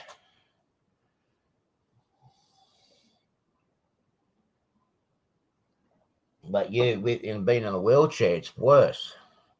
And I can understand with you, when you reach out, you fall over, but then you got to get back into it. And if you have a problem, you haven't got the capability of getting back up. And if you're on your own, it's even worse. So don't rush it. Just think it over. Try it out wherever you're going to. Oh, boy. Oh, hell no, Marty. No, it's not going to be 8 hours tonight, buddy. No. Here, I'll put a link up if you want to come up. No, not going to be. Definitely not going to be 8 hours. Definitely not. But yeah, just take your time, Nancy. Reduce the size if you have to as well. It doesn't have to be a huge giant layout. Even the layout that I'm doing here, in some ways, it's not going to be huge. It's not going to be a huge layout, but it is going to use up a lot of space.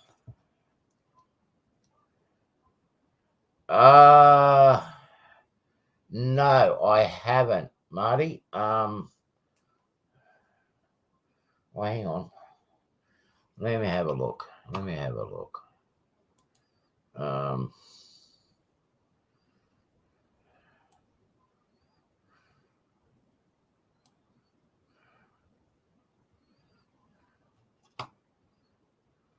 Oh, okay. Oh, okay. Oh, okay. All right, let me.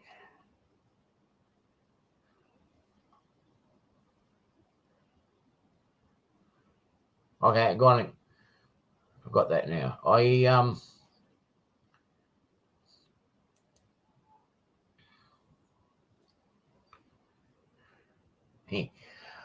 I was busy last night, Marty. I'm trying to get this done. Because you mentioned that you are going to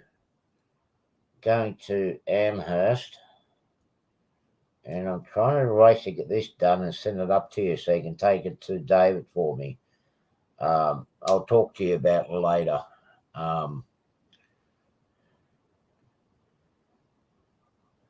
And Friday night, what do I do Friday nights? I'm normally bidding on eBay on Friday nights, but I'm not going to do that for a month unless it's something I need there.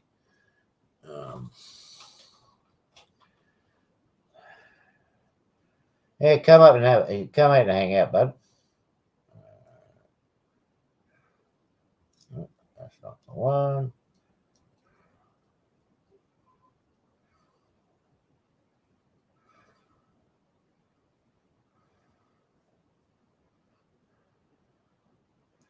So that's red. Okay. So this is how you check. I'll here he is.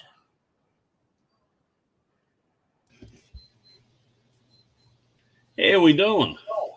Good, buddy. So Nancy, if you want to check out an LED, the easiest way to do it is get yourself I'm just going to show this to Nancy. Yep. Here, mate. Okay, if you want to see if the LEDs and what color they are, and like me, I'm using these 3-prong LEDs. It's just easy to work for me to work on, particularly Dave when he gets into trouble. You get yourself a 9-watt battery, and you can cross over like this. See, that's this way I can tell which colour's what. If I turn around the other way, I'll get a green light. See? Actually, that's not green. That's well, that's what he's going to get. He's going to get yellow.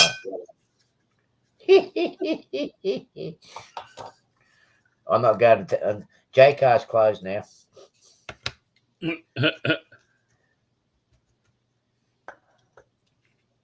Hang on a minute. What's going on here? Hang on a minute. Hang on.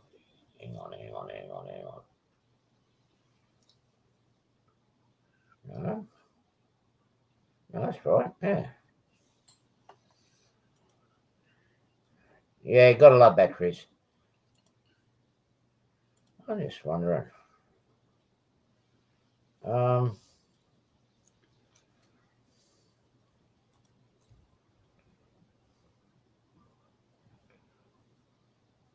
Yeah, it's more yellow than green, eh? Yeah.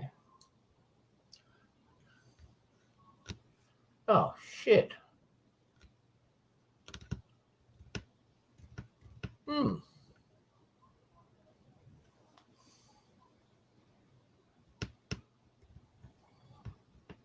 No, that's green.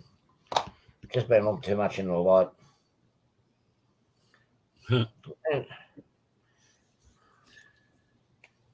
I do have a tendency. I do have a colour blindness problem, believe it or not, and that's with the shades. Certain shades of yellow and certain shades of green. Certain shades of green look yellow to me, and certain shades of yellow looks green to me. If that makes sense. Yep. Well, I'm over in another chat at the moment, so I thought I'd just drop in here and see whether you'd got that Facebook message. Yeah, I did. Yeah, are they still going? Yeah, So there's about 10 of them over there. So, but it's every Tuesday, Wednesday, and Friday night. There's usually a bit of a shenanigans going on. Oh, okay. On that channel. So yeah. Yeah, so, we'll do that. Whenever you got time, drop in. Okay, we'll do that. I just saw that you'd gone live now, so that's why I thought I'd just jump on to see whether you got that message. And yeah, I did. I just been snowed in with trying to get real world crap done. Yeah, I know. The real world's a pain, isn't it? Oh, it is. And then I'm trying to get this done. And when you said you're going? 25th of January. So yeah, any time before then. Yeah, well, see, I'll get get cracking. What's going to happen is I'm going to get this panel done, and it's not going to be huge. I've got a box of stuff here for David from Crooked River. He's definitely going. I just got a confirmation from him today. Yep. And he's got a package over there for me. So you guys are going to do a swap. Okay. No, there's no contraband in it. There will, however, when the stuff that he's sending out to me, just to let you know, there is going to be sweets in it. Right, yeah, that's fine. You know, when you come back, you've got to declare your food. Yeah. So yeah, well, I'll have beef jerky for the wife and bits and pieces when I get back. So yeah, you'll be able to come with. You'll be able to. They won't confiscate the candy for you. You just can't have any pork products. That's all. Yeah. You can have beef jerky, but pork not pork or dairy products. Yeah.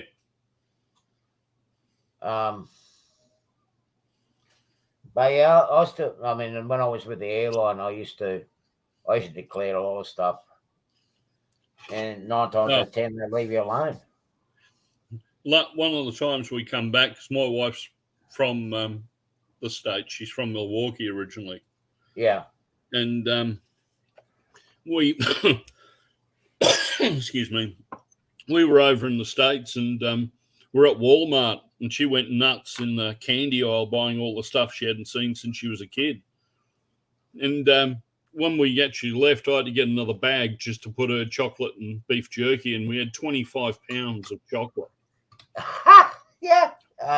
Lydia's bad as back and we went to declare it. The guy at customs, he opens the bag and he looks in there and he looks at us and goes, "Just tell me you're not going to eat it all in one day and get the hell out of here." it's local for me. It's local for me when I land. When I go to US, generally I always land in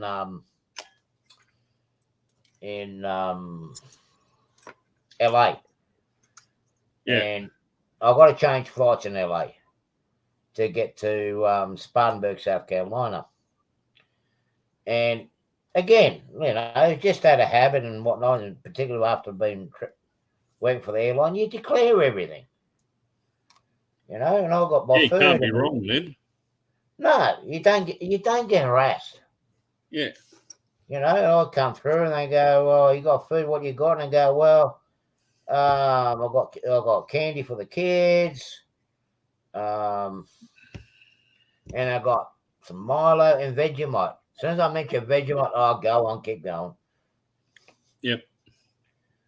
But the one thing that got me intrigued the most, because I ended up taking some beer last time I was there in 2019, sorry, just before the pandemic hit. I took some Australian beer over, and I thought it was going to be over. I had a 6-pack of Pure Blonde. Yeah.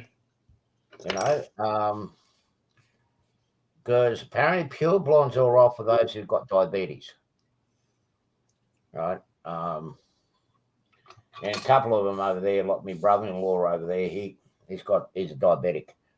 So that I'll put that in, but I want to bring 2 6-packs. And because of the amount that you can bring over, when I mentioned to the guy at the customs, about the beer, I was going to bring more, and goes, "Yeah, you can bring more over. There's no problem with that, as long as you're not selling it." Yeah. Oh, I wasn't selling it. It was just a gift, have a bit of a drink and whatnot. Particularly that time, it was a bit saddening because one of my stepsisters was basically passed away before I got home to the US. She had brain cancer. Oh shit. But still, I had the beer yeah, they were fine. But as soon as you mention Vegemite, yeah, keep going. They don't want to know. You're an Aussie Vegemite, yeah, all right, go. I have not had my bag inspected yet. No, I've not had it inspected by Australians or just the Americans. Not even in America. 1 year I went back and I ended up buying like about $1,600 worth of N-scale Kato passenger logos, passenger cars and the likes. And I reckon they must have come up on the radar like sticks of dynamite in the case. Yeah. Yeah.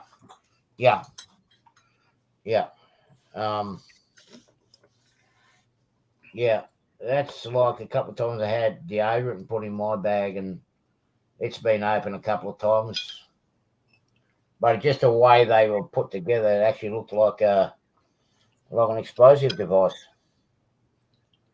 Look, I'm going to blow up the plane that I'm on it. Yeah, right. Mm-hmm. But then again, there have been people that have done it. Anyway, I've got to jump back over here because these guys are ridiculing me now because I'm not there.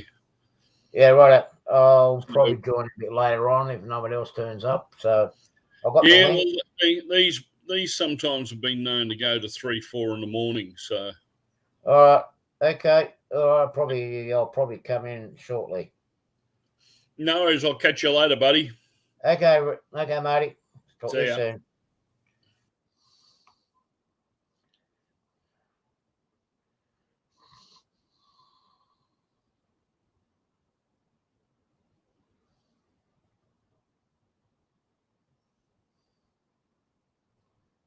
Yeah, that would be a bit of a problem there.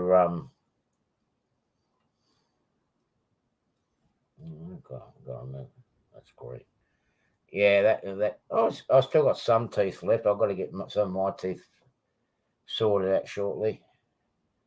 I was hoping I was going to be in the US last year and get them sorted up over there because they're a lot cheaper than here. But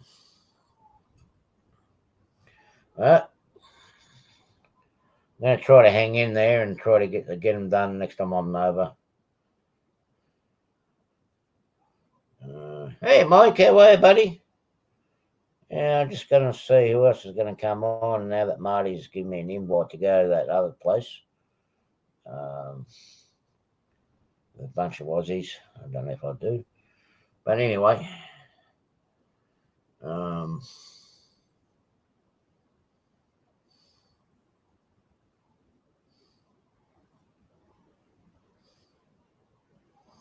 I'll get this sorted up. I don't know how many is in there. It's only 4.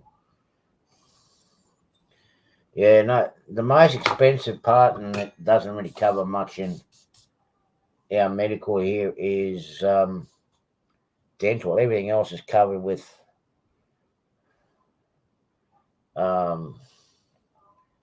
Medicare and whatnot we have here, but it is extremely expensive. So I try to get over the US and get my dental work over there. At least it's a lot cheaper.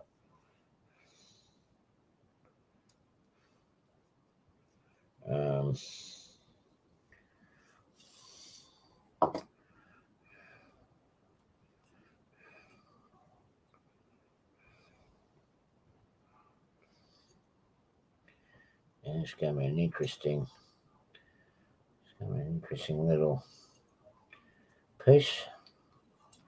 Once I get these LEDs all sorted out, then I'll just get the heat shrink over the top. And I've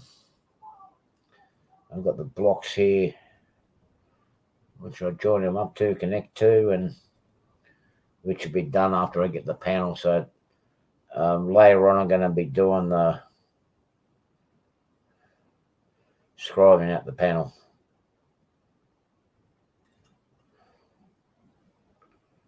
All right.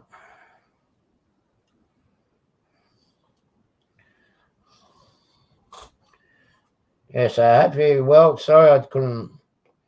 Sorry about the other day on your stream there, Mike. Just had a few little interruptions. Well,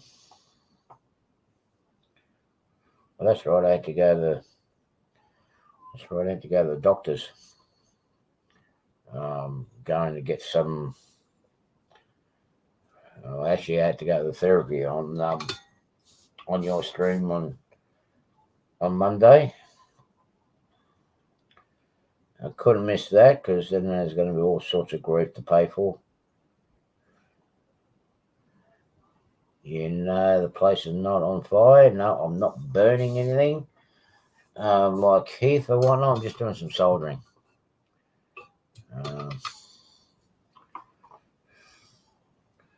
Yeah, I'm just doing the LEDs now. I've done all the switches before you wake up. So that's 2. I'll do the heat. I've got to find where I'll put the heat shrink for this.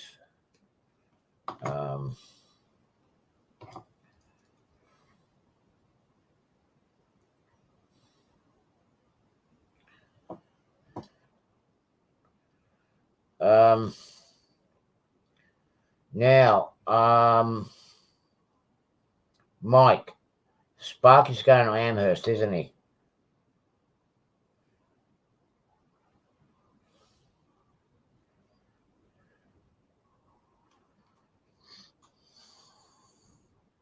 Oh, you bugger. Hate when this happens. Yeah, Mike is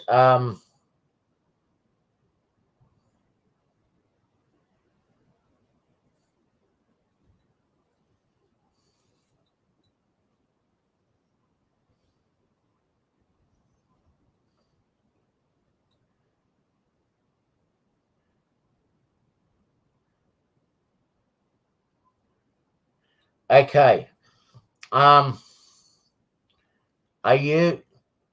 Do you live far from Do you live far from Sparky by any chance?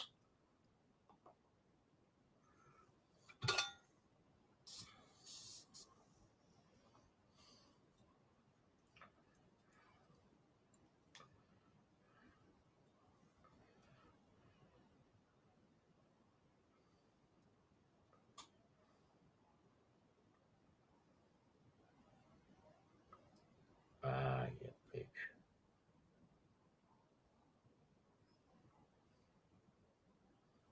Ah.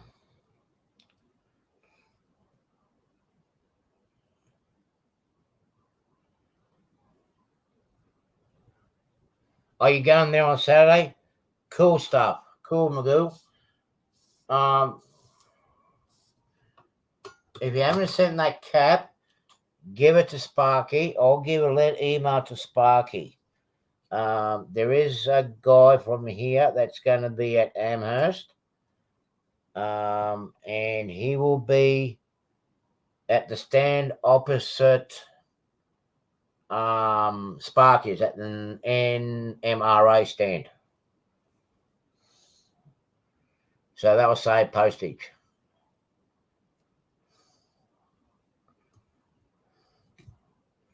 So if you want to do that, that'd be good because the guy will bring it back over here to me. Because what I'm doing here now, this is going to be going to for David Crooked River. Okay? Yeah. That way it saves postage.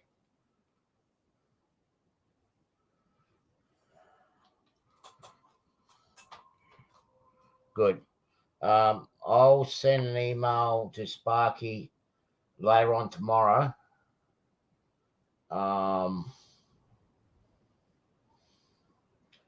And give him the information.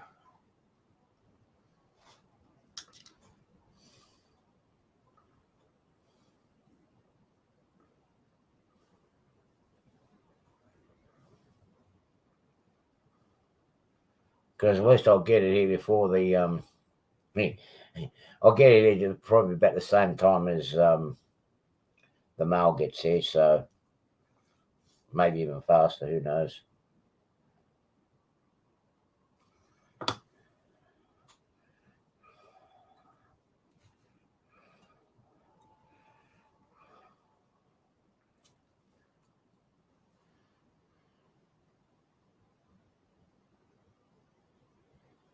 Okay, all right.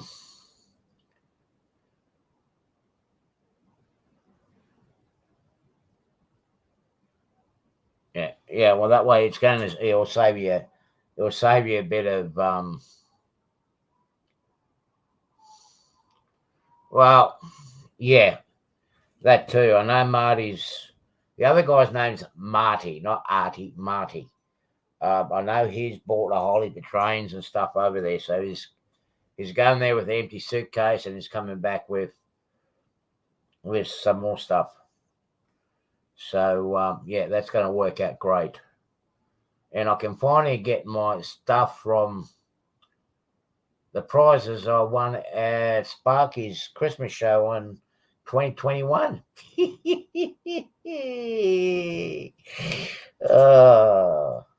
I can't remember what I won now. It's been that long ago.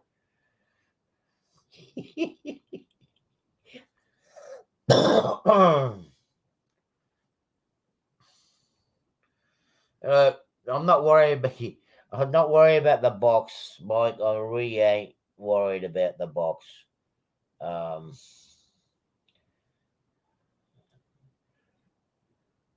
a bit of a hat collector. I like wearing different types of caps every now and then.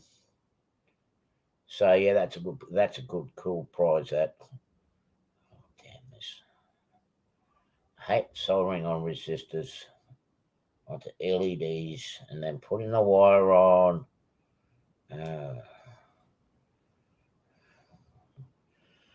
Things we do for mates. Things we do for mates. Oh, you bastard. Yeah.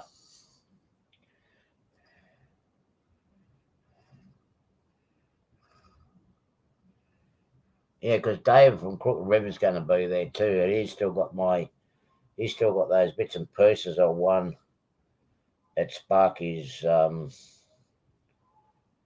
thingamajig, because thought I was going to get over there. So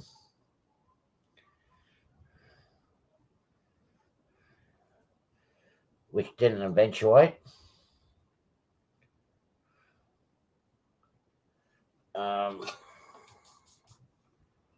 Oh, you bugger.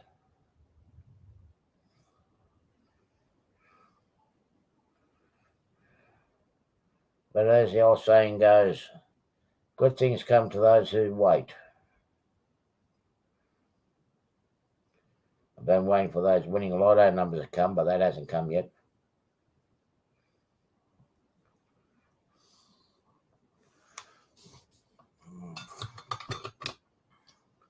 All right, well.